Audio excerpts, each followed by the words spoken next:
We're back on the Explorer again today. What we're going to be doing is putting in some bilge pumps.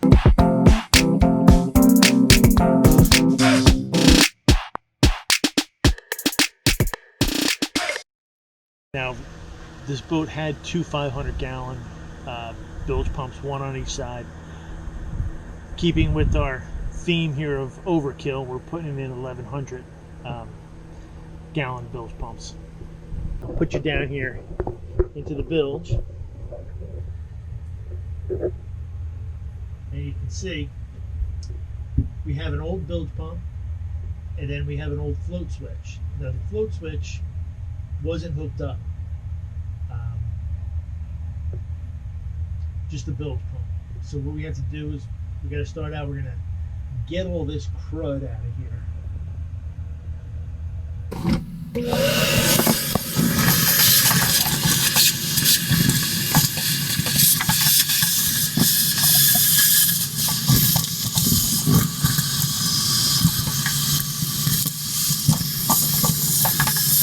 Now you can see there are some screws in here. So we'll go ahead and pull those screws out, and then we're going to actually scrub the whole inside of this thing down, because we're going to need to reseal those holes and reattach the new equipment.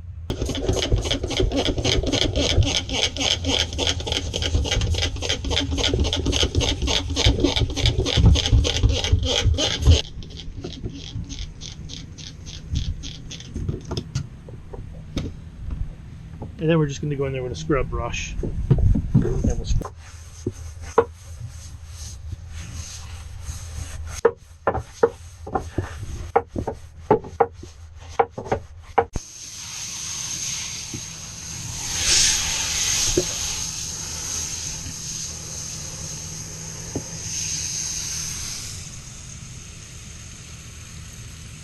This is the new fitting for our bilge pump. Doesn't fit.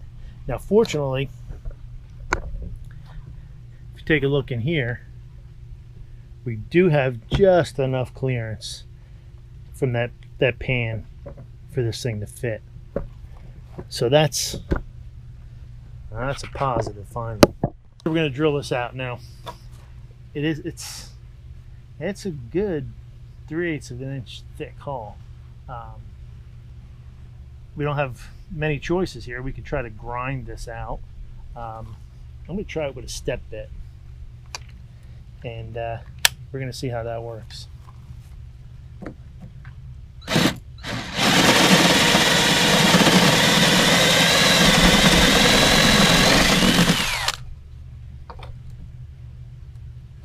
Pretty close.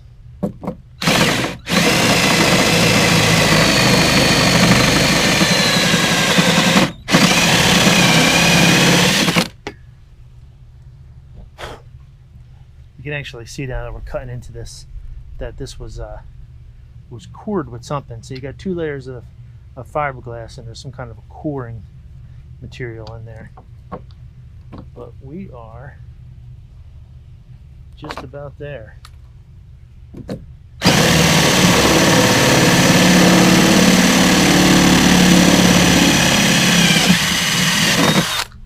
Hopefully that's it, because the step bit doesn't, there we go, it doesn't get any bigger. So we just got to do the same thing on the other side. That was one of the easier jobs. We'll go ahead and we'll bed this all in with silicone. We use a good marine silicone. Get that in there, tighten her up, and she's good to go. Got the bilges all cleaned out. We went in there and we used a Scotch-Brite pad just to clean up the bottom. We're going to go ahead and paint that with some bilge paint, some white bilge paint, brighten it up a little bit, make it a little easier for us to see. So while we're waiting on that to finish drying, we're going to go ahead and we're going to install our next piece. This is our bilge tubing. This is going to go into from the bilge pump to the through hole that we put in. I'll show you what we got going on here. So if you look down in here, You can see there's our through hole fitting sticking out. We're going to go ahead and put this on that. Before we do that, we're going to put a little bit of silicone just on the end, on the barb end of the fitting, so that we can slide this on there a lot easier. It'll do two things. One, it'll help lubricate it a little bit so we can slide this pipe on all the way to the end. The other thing is, once that silicone dries, it will help hold this on a little bit.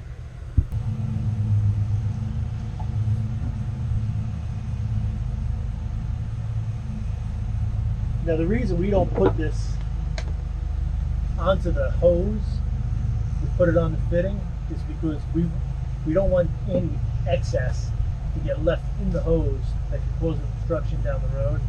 So anything that's on that fitting is going to get pushed by the end of the hose further onto the fitting.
You actually have a better view of what I'm doing here than I do.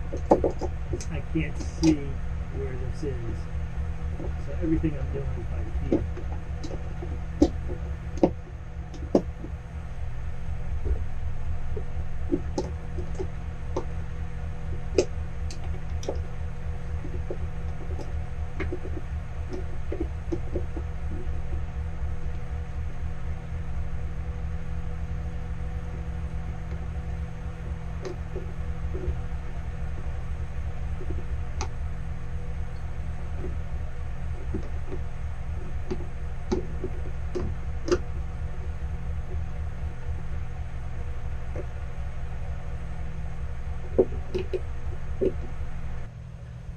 Okay, that looks pretty good.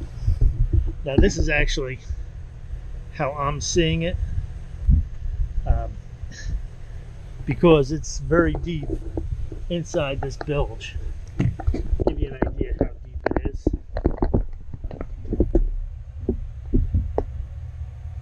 There it is, way up there.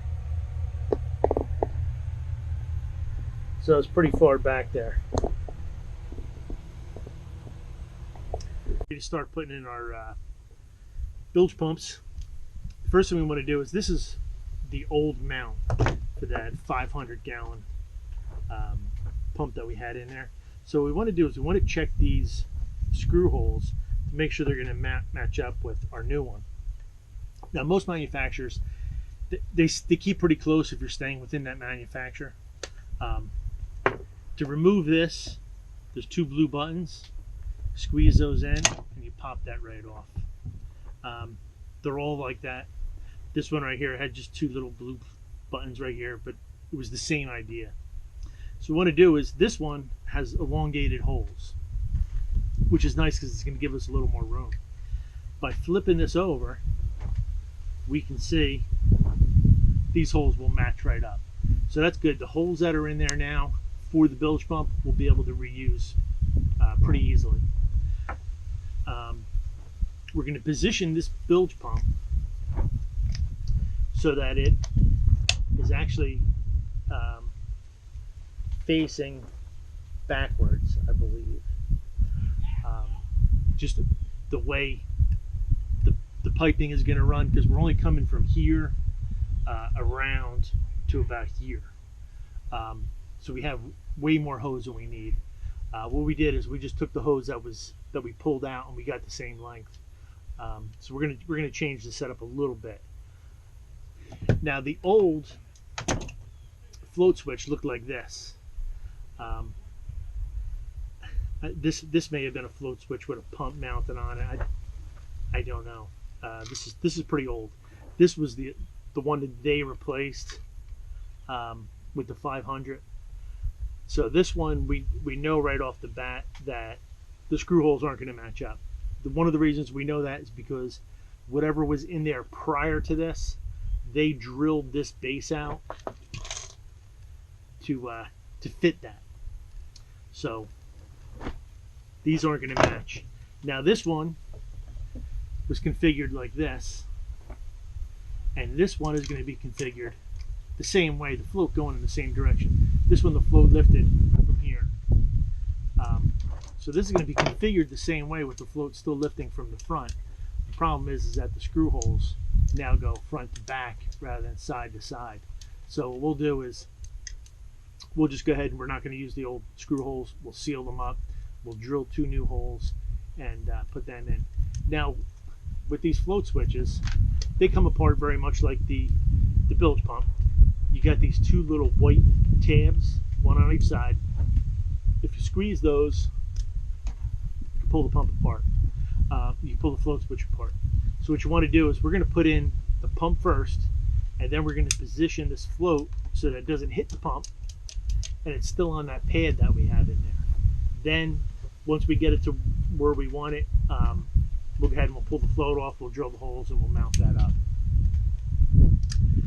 The last thing then we'll do is once this is installed, then we'll go ahead and we'll run our hose and we'll run our wires.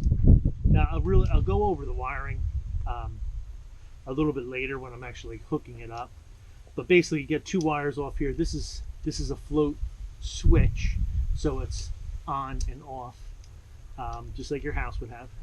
And then this right here has 2 wires as well, so you have a positive and a negative. And all we're going to do is the negative is going to go to ground. The positive runs through the switch. There's 2.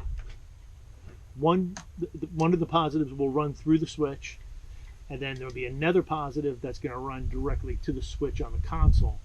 This gives you your manual and your auto. So when you're in auto, it's going to be up by the pump. That's up, the pump's running. Or you can just flip the switch and turn the pump on manually. That's how those work. But we'll get to that a little bit later. First, we got to get this pump in. Yeah, I brought you down to the bilge now. You're actually going to have a better view of this whole thing than I am, because I'm standing outside the boat and I'm looking at through an 8-inch round hatch. And this thing's about a foot in and a foot over from that hatch. So I can barely stick an arm in here and see it at the same time. So this is going to be fun.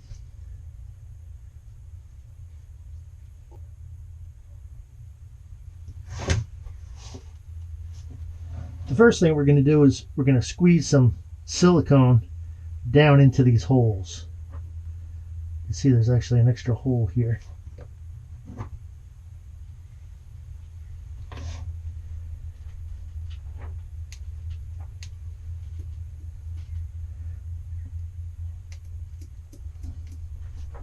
Yeah, I'm not sure the material that pad's made out of. Could be wood. Could be anything. Could be a composite. Could be just fiberglass even. So we're going to go ahead and put some silicone on there because we want to go ahead and keep that sealed. We don't want it to rot out, and then we get into having to move holes and maybe even replace the pad at some point. But right now the pad seems to be in pretty good shape. That's going to be going in.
how hard this was to actually do. Let me show you where I'm working from. Okay, there's the hole.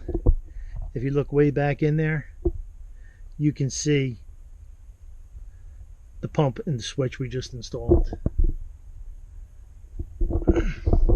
Now, in order for me to get in there, I have to reach in this far. Now, when I'm in that far, I can't see what I'm doing. Okay. Even if I get down like this and I look, I can just barely see using one eye. So that's what I'm up against. But we got it done.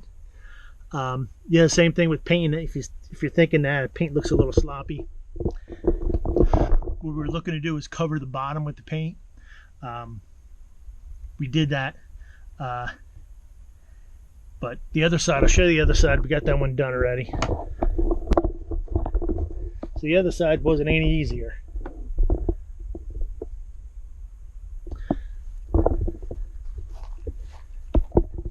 All right, so now that we got that done, our next step is going to be to hook up our hose and to hook up our wiring.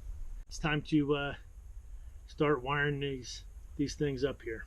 The first thing we want to do, when you buy a pump that's this size, they're going to come with two different fittings. We're using the 1-inch hose. So if I can get this hose out of here.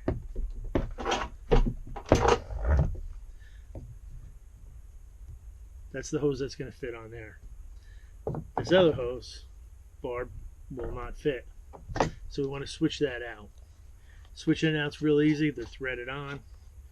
Take this one off. Make sure the O-ring's still there. Put the new one on. Now, if you look inside here, you can see that's actually a check valve. It serves two purposes. One is it helps prevent water from washing back through this hose back into the bilge. And the other is there's a little rubber gasket kind of on the end, which helps seal this, kind of like a garden hose would work.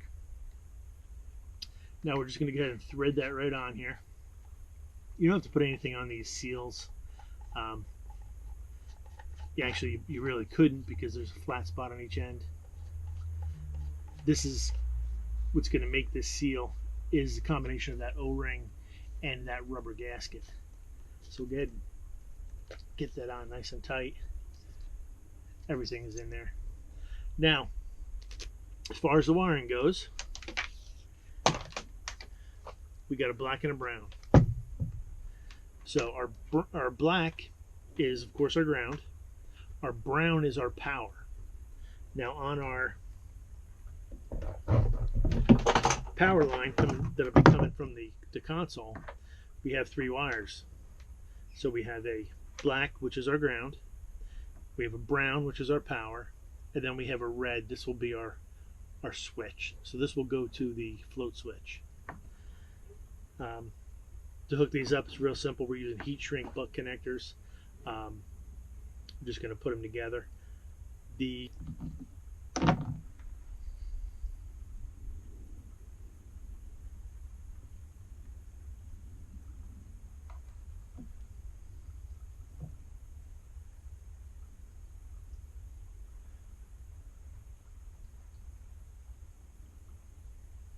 want these connections to outlive the pump.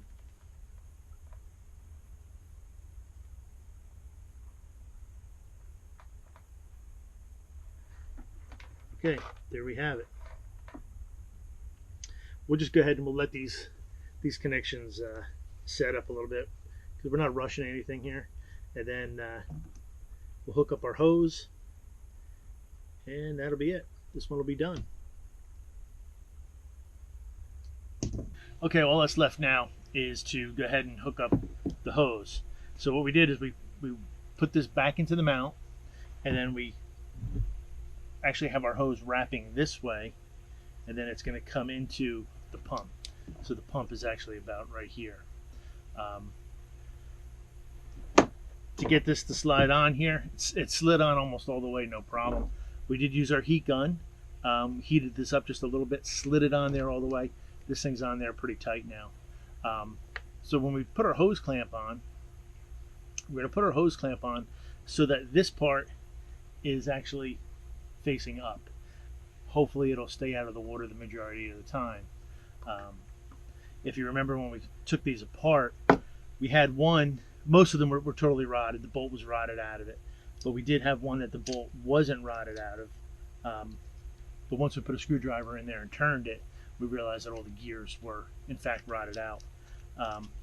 And that's just from sitting in the water. So we're gonna keep this up and just tighten this thing up.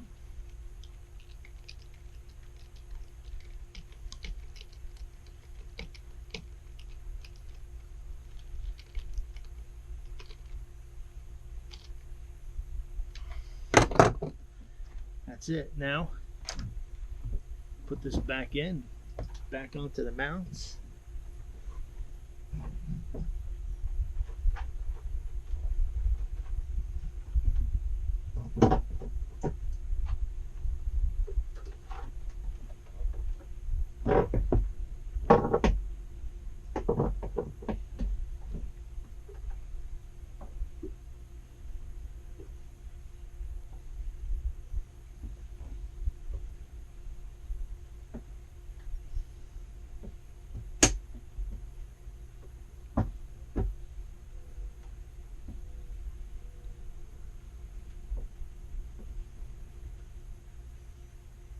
Okay, there it is. It's mounted in there. The hose is oriented so that it's really not in the way of anything. And then the only thing we'll do now is we'll just wire tie these wires up out of the water. And then we got to do the other side.